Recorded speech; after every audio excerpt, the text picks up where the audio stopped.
নমস্কার বন্ধুরা, চলে এসেছি আবারও একটা রেসিপি নিয়ে। আজ আমি আপনার সাথে শেয়ার করব দারুণ স্বাদের ঘরোয়া উপকরণ দিয়ে আলুর এক মুখরোচক রেসিপি। এই রেসিপিটি করার জন্য আমার লাগবে আলু। এখানে 5টা মিডিয়াম সাইজের আলু আমি ছোট ছোট টুকরো করে কেটে অল্প নুন দিয়ে ভাপিয়ে রেখেছি। আর নিয়েছি পেঁয়াজ কুচি, রসুন কুচি, লঙ্কা কুচি, হলুদ গুঁড়ো, কালো জিরে, লঙ্কার গুঁড়ো, আর লাগবে আমার জিরের গুঁড়ো। চলুন এবার রেসিপিটি শুরু করি। প্রথমে একটা পাত্র নিয়ে নিলাম, তাতে আমি দিয়ে দেব বড় চামচের 2 চামচ বেসন, আর দিয়ে দেব এতে 1 চামচ চালের গুঁড়ো। চালের গুঁড়ো যদি না থাকে এর পরিবর্তে কিন্তু আপনারা কর্নফ্লাওয়ার ইউজ করতে পারেন। এবার এতে দিয়ে দিলাম পেঁয়াজ কুচি, রসুন কুচি, লঙ্কা কুচি, আর দিয়ে দিয়েছি গুঁড়ো মশলা, দিয়ে দিলাম লবণ। এবার ভালো করে শুকনো উপকরণগুলো মিশিয়ে নিচ্ছি। নুনটা বুঝে ব্যবহার করতে হবে। অল্প অল্প জল দিয়ে একটা ঘন ব্যাটার তৈরি করে নেব। খুব বেশি জল দেব না,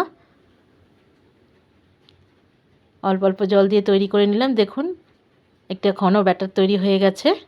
এবারে এর মধ্যে দিয়ে দেব ভাপিয়ে রাখা আলু। আলু দিয়ে ভালো করে মেখে নিতে হবে। একটু সময় নিয়ে ধৈর্য ধরে মাখাতে হবে। আলুটা ভাপানো আছে। দেখুন আলুর গায়ে সমস্ত মশলা লেগে গেছে। এবার চলে যাব গ্যাসে। চলে এলাম গ্যাসে, তেল গরম করতে দিয়েছি। তেলটা ভালো করে গরম করে নিতে হবে। এবার আলুগুলোকে একটু লাল লাল করে কড়া করে ভেজে নিতে হবে। এই রেসিপিটি শুধুমাত্র চা কফির সাথে খেতে ভালো লাগবে এমনটা নয়, আপনারা কিন্তু ডাল ভাতের সাথেও কিন্তু এই রেসিপিটা করতে পারেন। আমরা তো ডাল ভাতের সাথে আলু ভাজা খাই, তার পরিবর্তে যদি এইরকমভাবে একটা মশলা দিয়ে যদি আলু ভাজা যায়, খেতে কিন্তু দুর্দান্ত লাগবে। এক পিঠ ভাজা হয়ে গেছে, অপর পিঠটা উল্টে দিচ্ছি।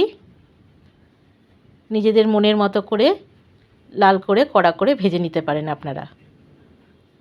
ভাজা হয়ে গেছে, এখন এগুলোকে তুলে নেব। এইভাবে সমস্ত আলুগুলোকে আমি ভেজে নিচ্ছি।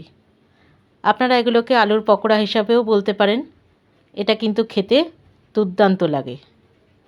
তাহলে তৈরি হয়ে গেল আমার দারুণ স্বাদের মশলাদার আলু।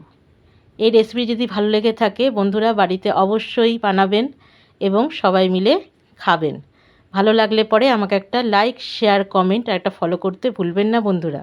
ভালো থাকবেন, সুস্থ থাকবেন। দেখা হচ্ছে পরের একটা ভিডিওয়। ততক্ষণের জন্য ধন্যবাদ।